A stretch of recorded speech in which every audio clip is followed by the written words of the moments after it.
Selamat pagi, Shalom Bapak Ibu Saudara yang terkasih di dalam Tuhan Yesus Kristus. Apa kabar? Saya berharap dan senantiasa berdoa setiap kita ada dalam perlindungan dan penyertaan-Nya. Sebelum kita memulai pagi hari ini, mari kita bersama-sama merenungkan firman Tuhan. Kita mau minta pimpinan Roh Kudus. Mari kita berdoa. Tuhan Yesus yang baik dan senantiasa baik dalam hidup kami. Terima kasih Tuhan.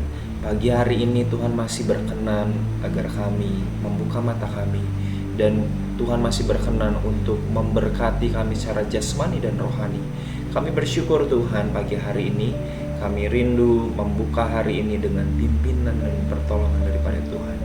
Tuhan, celikan mata hati rohani kami agar kami mengerti kehendak Tuhan dalam hidup kami. Terima kasih Bapa, jadikan kami pelaku firman. Amin.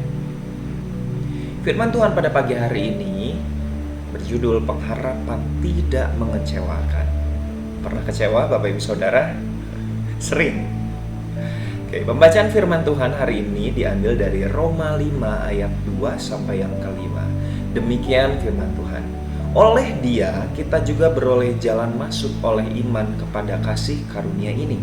Di dalam kasih karunia ini kita berdiri dan kita bermegah dalam pengharapan akan menerima kemuliaan Allah. Dan bukan hanya itu saja, kita malah bermegah juga dalam kesengsaraan kita, karena kita tahu bahwa kesengsaraan itu menimbulkan ketekunan, dan ketekunan menimbulkan tahan uji, dan tahan uji menimbulkan pengharapan, dan pengharapan tidak mengecewakan. Karena kasih Allah telah dicurahkan di dalam hati kita oleh Roh Kudus yang telah dikaruniakan kepada kita. Menurut Kamus Besar Bahasa Indonesia, pengharapan berarti sesuatu yang dapat diharapkan atau keinginan supaya menjadi kenyataannya.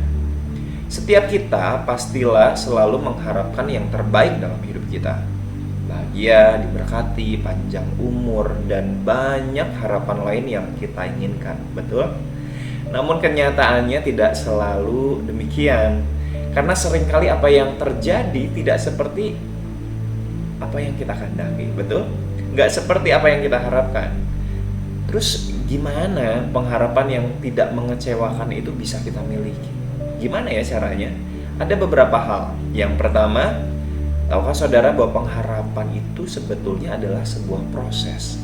Di dalam ayat yang ketiga dan keempat disebutkan bahwa pengharapan adalah sebuah proses.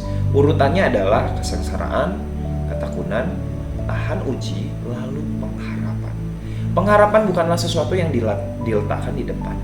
Bukan terjadi seketika, namun melalui sebuah proses. Untuk dapat memiliki pengharapan yang tidak mengecewakan, seseorang sebelumnya telah melalui kesengsaraan. Kemampuan bertahan dari berbagai pergumulan hidup menimbulkan ketekunan, dan ketekunan tersebut masih akan diuji sehingga berbuah pengharapan. Pertanyaannya, kenapa kenyataannya banyak orang yang nyatanya kecewa akan pengharapannya? Karena jawabannya adalah karena mereka meletakkan pengharapannya di depan proses yang lain.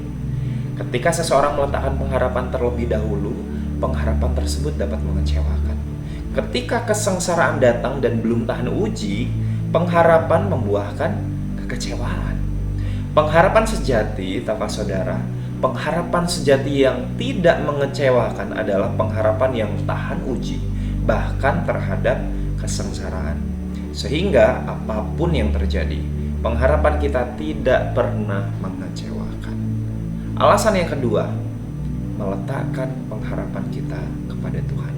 Mazmur 147 ayat yang ke-11 mengatakan, Tuhan senang kepada orang-orang yang takut akan Dia, kepada orang-orang yang berharap akan kasih setianya. Ketika kita berharap kepada manusia, kekayaan, kekuatan, jabatan, dan lain sebagainya, sesungguhnya pengharapan kita dapat mengecewakan. Bahkan saudara, terkadang orang yang begitu kita percayai bisa saja mengecewakan kita. Ya enggak? Betul? Satu-satunya pengharapan yang tidak pernah mengecewakan adalah pengharapan kepada Tuhan. Sebab apapun yang terjadi, rancangan Tuhan bagi kita adalah rancangan damai sejahtera. Amin. Oleh sebab itu, berharaplah pada Tuhan, tekun dan tahan uji, maka pengharapan kita tidak akan mengecewakan. Selamat beraktivitas. Tuhan Yesus senantiasa menyertai kita sekalian. Amin.